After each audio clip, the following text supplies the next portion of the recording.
أعوذ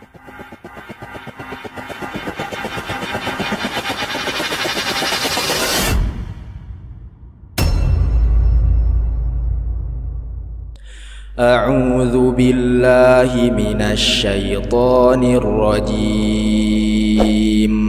بسم الله الرحمن الرحيم. Assalamualaikum warahmatullahi wabarakatuh. Hamdan katsiran thayyiban mubarakan fihi ala kulli hal. Asyhadu an la ilaha illallah wahdahu la syarikalah wa asyhadu anna Muhammadan abduhu wa rasuluhu alladzi la nabiyya ba'da amma ba'd. Segala puji bagi Allah yang telah memberikan kepada kita nikmat Islam, iman, ihsan, nikmat sehat dan juga nikmat sempat, sehingga alhamdulillah sekarang kultum perdana lagi setelah libur panjang Idul Adha kemarin. Salam serta salam semoga selalu Allah curah limpahkan kepada junjungan kita yakni Nabi Muhammad Sallallahu Alaihi Wasallam. Di 2 pekan kemarin di hari Sabtu kita kajian sama Ustadz, yang dimana Ustadz ngebahas tentang Nabi Ibrahim, yang dimana di awal pembahasan Nabi Ibrahim ketika hendak bertanya kepada umatnya, yakni dimulai dengan pertanyaan. Maka di kultum kali ini pun sama, akan diawali dengan pertanyaan tapi berbeda redaksi, bukan untuk menasihati tapi untuk sharing aja ya. Nah teman-teman, kalian tahu nggak sekarang kita ini berada di generasi apa?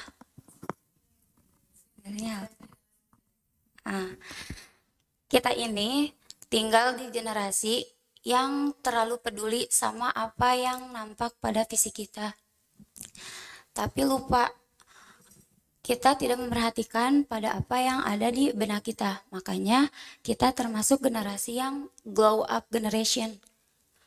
Kita ini terlalu banyak berpikir gimana caranya biar bisa glow up daripada grow up. Beda ya antara glow up sama grow up. Kita ini terlalu banyak berinvestasi pada pakaian yang kita kenakan, pada sepatu yang kita kenakan, atau hal yang lainnya. Misalkan pengen iPhone terbaru, HP terbaru, tapi kita tuh lupa investasi untuk pemikiran kita. Nah teman-teman, di buku Muslim 4.0 ini tercantum sebuah teori, yang dimana teori ini bersumber dari bukunya Neil Strauss dan juga Neil Howe dan juga William Strauss. Di dalam bukunya The Next Great Generation, mereka mencantumkan sebuah teori generasi, yang dimana teori generasi Strauss-Howe ini terbagi ke dalam 4 teori generasi. Yang pertama ada teori generasi baby boom. Ada yang tahu? Nah, jadi generasi baby boom ini mereka yang terlahir di tahun 1943 sampai 1960. Next, di generasi kedua ada generasi X, yang dimana generasi ini terlahir di tahun 1961 sampai 1980. Di generasi ketiga ada generasi Y, atau kita sering dengar dengan generasi milenial. Nah, di sini mungkin banyak yang termasuk generasi milenial, yang dimana mereka yang terlahir di tahun 1981 sampai 2004. Nah, terakhir ini ada generasi Z atau generasi Alpha, atau disebut juga generasi Homelanders. Mereka yang terlahir di tahun 2005. Nah, dari sini kelihatan banget kalau generasi milenial atau generasi Y ini generasi yang memasuki usia paling produktif, di mana di tahun 2021 ini mereka termasuk memasuki umur 17 sampai 39 tahun. Dan di dalam bukunya pun tertulis bahwa diprediksi 1 sampai 2 dekade ke depan, generasi inilah yang akan menentukan bagaimana sebuah bangsa, bagaimana sebuah negara. Itu sedikit wawasan luarnya ya. Balik lagi ke glow up. Dari glow up ini muncullah istilah-istilah lain. Apa? Seperti yang dibahas sama Nana kemarin, ada istilah body shaming ya. Terus apalagi good looking, yang dimana istilah-istilah ini muncul ketika kita terlalu banyak nonton misalkan para beauty vlogger yang mungkin kadar kecantikannya, kadar kegantengannya mungkin melebihi kita, yang dimana kita menjadi insecure. Nah, teman-teman, sebenarnya pada kultum kali ini akan lebih ngebahas tentang insecure. Teman-teman, ketika kita mendengar kata insecure, yang terlintas di benak teman-teman apa? Mungkin negatif banget ya, dimana kita ngerasa ngedown, dimana kita menyerah, dimana kita mungkin hampir putus asa. Nah, tapi teman-teman, ketika kita insecure dan terlalu yakin sama insecure kita, misalkan gimana sih yakin ke insecure itu? Misalkan Karos gitu ya, yang punya passion atau punya bakat gitu ya di bidang tulis menulis. Ketika Karos ini terlalu percaya sama insecure-nya kakak, kita nggak pernah bakal tahu, kita nggak bakal pernah lihat bahwa ternyata di masa depan nanti akan berjejer di rak buku bestseller karya Karos. Tapi ketika Karos terlalu percaya sama insecure-nya kakak, ya kita nggak bakalan pernah tahu ya nama Karos itu ternyata akan menjadi seorang penulis bestseller. Contoh lainnya misalkan Nana. Nana misalkan punya passion di bidang apa? Dagang ya. Yang dimana kalau Nana terlalu percaya sama insecure-nya, kita nggak bakalan pernah dengar tuh kisah seorang entrepreneur muslimah yang sukses gitu ya, yang dia dimulai dari nol kemudian menjadi sukses gitu ya. Nah, kalau Nana terlalu percaya sama insecure-nya, ya kita nggak bakalan pernah tahu gitu ya. Ternyata ada seorang pengusaha sukses yang dimulai dari nol dan menjadi sukses di masa depan gitu ya. Nah, ketika mungkin kita udah mulai, ya aku udah nggak insecure, tapi kita juga nggak bisa menutup diri kalau kadang teman-teman sekitar atau mungkin orang-orang di luar sana kadang suka nyinyir gitu ya atau ngejulidin gitu ya. Contohnya misalkan ketika kita baru lulus sekolah, terus mereka nanya, kok kenapa nggak lanjut kuliah gitu ya. Terus kita udah kuliah gitu ya. Kuliah tuh percuma buang-buang uang orang tua aja gitu ya. Kan banyak orang yang sukses tanpa kuliah. Terus kita udah lulus kuliah, kok masih nganggur sih? Terus kita udah kerja, kok masih aja jadi bawahan? Kapan atuh jadi bosnya? Terus kita nggak jadi bawahan, kita udah buka usaha. Terus teman kita bilang juga, percuma masih gitu-gitu aja gitu ya. Terus aja kerja, kapan nikah? Kita udah nikah. Kapan punya anak? Kapan punya rumah? Kita udah punya anak. Kapan atuh nambah lagi biar ada temen gitu ya anaknya. Terus kita udah punya anak lagi dan punya rumah. Terus mereka bilang, ih rumah kamu tuh kurang strategis tahu, panas banget di sini gitu ya. Terus kapan atuh nambah? Kita udah punya anak banyak banget gitu ya. Masih aja di komen, ngapain punya anak banyak-banyak gitu ya. Sekolah zaman sekarang tuh mahal banget. Terus kalau mungkin yang belum berkeluarga, pas lagi fisiknya lagi overload gitu ya, terus bilang, ih kamu tuh harusnya kurusan dikit deh. Terus kita udah kurus. Terus masih aja di komen, kayaknya kamu lebih bagus kalau ideal deh. Kita udah ideal. Kayaknya kalau ditambahin dikit aja kamu bakalan lebih fresh deh. Dan masih banyak lagi mungkin ya omongan-omongan di luar sana. Yang dimana ketika kita mendengar perkataan seperti itu atau yang lainnya gitu ya, yang mungkin lebih ke arah yang bisa bikin kita insecure, kita tanya pada diri kita, emang kalau kita nggak seperti apa yang dia bilang, emang ngerugiin dia gitu, emang ngezolimin dia gitu? Jawabannya mostly enggak gitu ya. Tapi kalau misalkan iya, berarti ya kita harus memperbaiki diri gitu ya. Dan jangan lupa ketika kita terus-terusan mendengar omongan seperti itu, maka jangan pernah berhenti, kita adukan semuanya kepada Allah. Karena Allah pasti memberikan jalan yang lebih luar biasa daripada luar biasanya sakit hati kita ketika mereka berkata seperti itu ya. Next, ketika kita ngerasa capek, aku tuh capek banget gitu ya, kenapa aku tuh insecure terus gitu ya.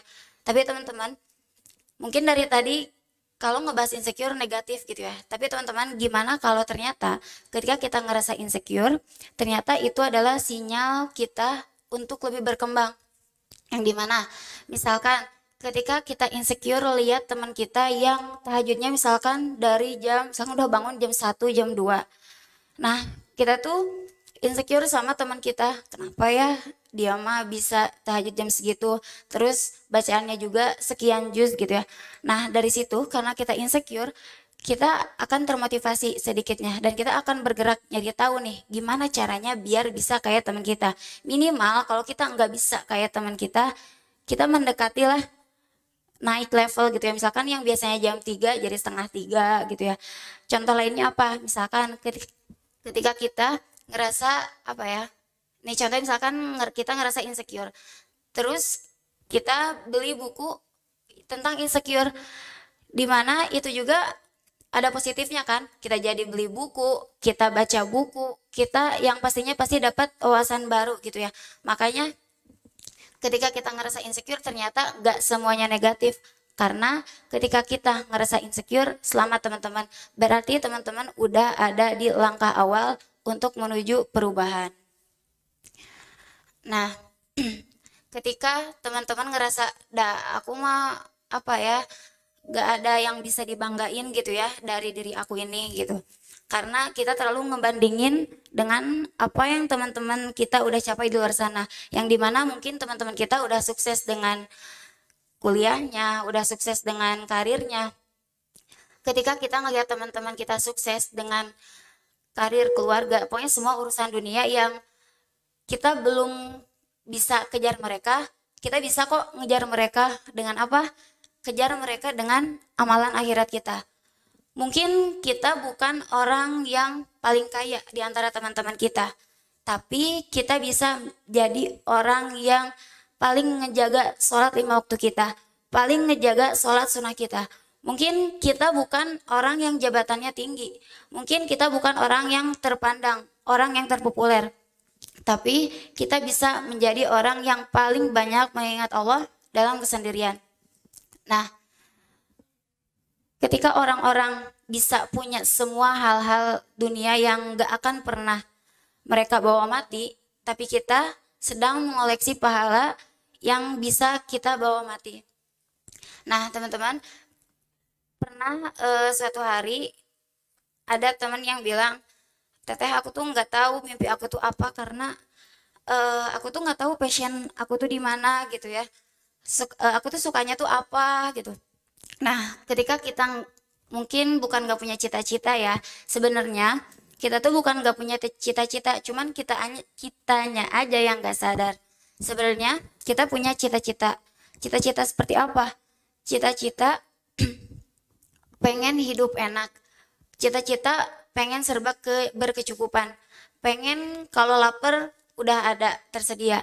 Pengen kalau butuh HP langsung ada. Pokoknya pengen terpenuhi semua keinginan. Pokoknya pengen hidup enak gitu ya. Dan itu terdengar seperti apa? Surga. Ya, seperti masuk surga.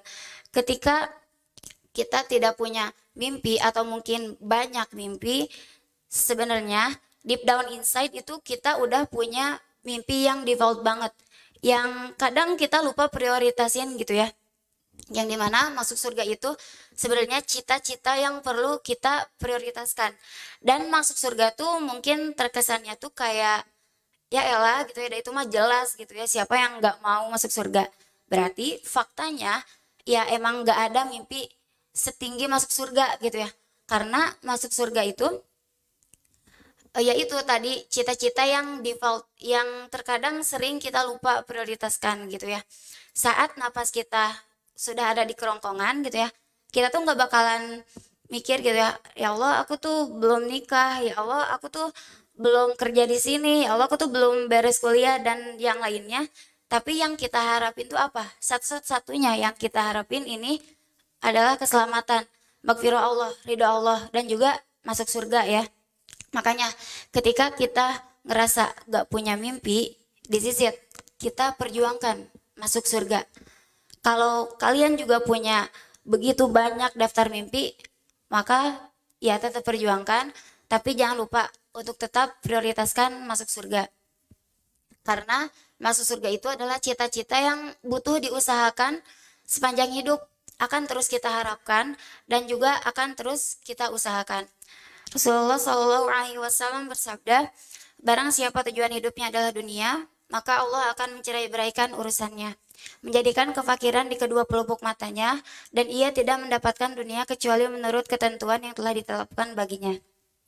Barang siapa yang niat tujuan hidupnya adalah negeri akhirat, Allah akan mengumpulkan urusannya, menjadikan kekayaan di hatinya, dan dunia akan mendatanginya dalam keadaan hina. Hadis riwayat Ibnu Majah. Terakhir ada surat dari Insecurity. Dibacain ya. Hai, ini aku, insecurity-mu. Mungkin aku adalah fisik tak menawan yang jadi bagian dari dirimu. Mungkin aku masa depan yang buram, yang menghantui hari-harimu.